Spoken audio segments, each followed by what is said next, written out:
Hi friends, ഇന്നത്തെ ഒരു വൈകുന്നേരമാണ് കേട്ടോ ഇത്. ഇന്ന് വൈകുന്നേരം നമ്മൾ വാങ്ങിച്ചത് പഴംപൊരിയും അതിൻ്റെ ബെസ്റ്റ് കോമ്പിനേഷൻ എന്താ, ബീഫ് കറി. അത് തന്നെ, അതാണ് വാങ്ങിച്ചത്. പിന്നെ ഇതെല്ലാം ഞാൻ ഒറ്റയ്ക്കല്ല കഴിക്കുന്നത് കേട്ടോ. ഇതെൻ്റെ ഫ്രണ്ട് അപർണ. ഇവളെ നിങ്ങൾക്ക് എൻ്റെ ഒട്ടുമിക്ക വീഡിയോസിലും കാണാൻ സാധിക്കും. പിന്നെ ആവണിയുണ്ട് കേട്ടോ ഇന്ന്. അവൾ ഫസ്റ്റ് ടൈമാണ് പ്രത്യക്ഷപ്പെടുന്നത്. അങ്ങനെ പണ്ട് ഞങ്ങൾ ഒരുമിച്ചുണ്ടായിരുന്നപ്പോൾ ഉണ്ടല്ലോ, ഫുഡായിരുന്നു ഞങ്ങളുടെ ഹരം. ഞങ്ങൾ ഇഷ്ടം പോലെ ഫുഡ് ഓർഡർ ചെയ്ത് വാങ്ങിച്ച് കഴിക്കും കേട്ടോ. അങ്ങനെ കഴിച്ച് വണ്ണം വെച്ച് തുടങ്ങുമ്പോൾ ഞങ്ങളിൽ ഒരാൾ ഡയറ്റ് പ്ലാൻ സ്റ്റാർട്ട് ചെയ്യും. പിന്നെ ആ സമയത്ത് നമ്മൾ പ്രോട്ടീനുകളെപ്പറ്റി മാത്രമേ സംസാരിക്കാറുള്ളൂ കേട്ടോ. പക്ഷെ അതൊരു മാസം പോലും നീണ്ടു നിൽക്കത്തില്ല. അതിനു മുമ്പ് നമുക്ക് മടുക്കും.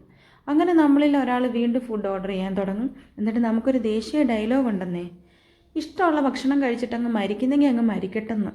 എന്നിട്ട് ഞങ്ങളങ്ങ് ഒരു തുടക്കം കുറിക്കും. അത് പിന്നെ ഒരു ഒന്നൊന്നര തുടക്കമായിരിക്കും.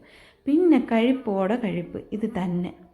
എന്തായാലും ഇന്ന് വളരെ യാദർച്ഛികമായിട്ടാണ് കേട്ടോ ഞങ്ങൾക്ക് ഒന്നുകൂടെ ഒന്ന് കൂടാൻ സാധിച്ചത്. അപ്പം ഞങ്ങൾ പഴംപൊരിയും ബീഫ് കറി ഓർഡർ ചെയ്തു. എന്തായാലും നല്ല സോഫ്റ്റ് ബീഫായിരുന്നു കേട്ടോ. ഇത് രണ്ടും നമ്മൾ വാങ്ങിച്ചത് മാവേലിക്കരയിൽ നിന്നാണ്.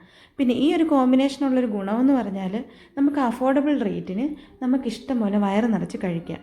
ഞങ്ങൾക്ക് ഈ 10 പഴംപൊരിക്കും ഒരു ബീഫ് കറിക്കൂടെ ആകെ 230 രൂപ മാത്രമേ ആയിട്ടുള്ളൂ കേട്ടോ. ഈ 230 രൂപയുടെ ഫുഡാണ് ഞങ്ങൾ 3 പേരും വയറ് നിറയെ കഴിച്ചത്. അപ്പോൾ ഈ കോമ്പിനേഷൻ ഇഷ്ടമുള്ളവരുണ്ടോ? ഞങ്ങളുടെ ഈ കുഞ്ഞു വീഡിയോസ് ഇഷ്ടപ്പെട്ടാൽ സബ്സ്ക്രൈബ് ചെയ്യാൻ മറക്കരുത് കേട്ടോ. ലൈക്കും ഷെയറും കമൻറ്റും ഒക്കെ ചെയ്തേക്കണേ.